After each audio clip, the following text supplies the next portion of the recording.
March 27, 1999, the night the sky above Serbia turned into a battlefield of shadows.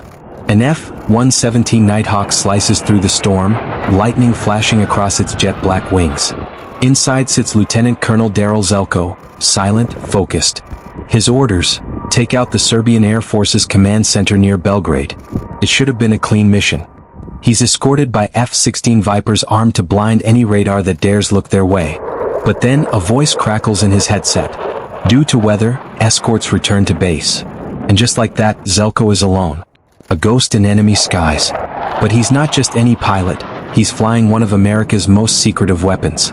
To radar, the F-117 doesn't look like a jet. It looks like a tennis ball. That's how stealthy it is. No one's ever managed to shoot one down. Until tonight. On the ground, Lieutenant Colonel Zoltán Dani waits, the man tasked to do the impossible.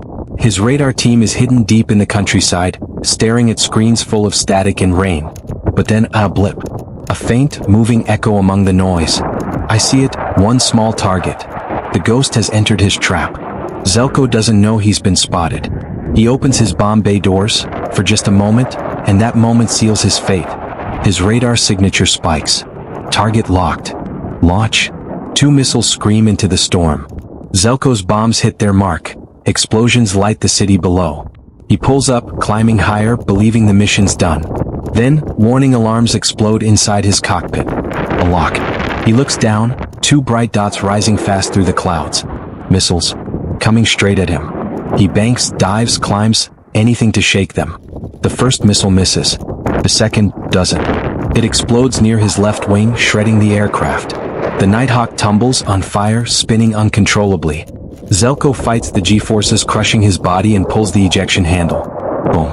The canopy blows off, and he's shot into the freezing night sky. The parachute opens, bright orange. Not ideal when you're falling behind enemy lines. He hits the ground, bruised but alive, and crawls into a muddy ditch. He smears himself with dirt, silent, invisible. But headlights and flashlights sweep across the fields. Dozens of Serbian soldiers are searching. Then he hears breathing. A dog. It's sniffing the ground, coming closer. Zelko grips his knife. But at the last second, the dog turns and walks away. He exhales. He's still unseen. Hours pass. Then, static bursts on his radio. Vega 31, do you copy? Rescue is here. But when he turns on his infrared beacon, it fails. No light, no signal. He has one last option, a flare. He lights it and the night explodes in color. Instantly, flashlights in the distance swing toward him. Enemy troops see it too. Snuff the flare, it blinds us. He buries it in the mud just as a helicopter drops from the clouds. Rotors slice the air. American rescue.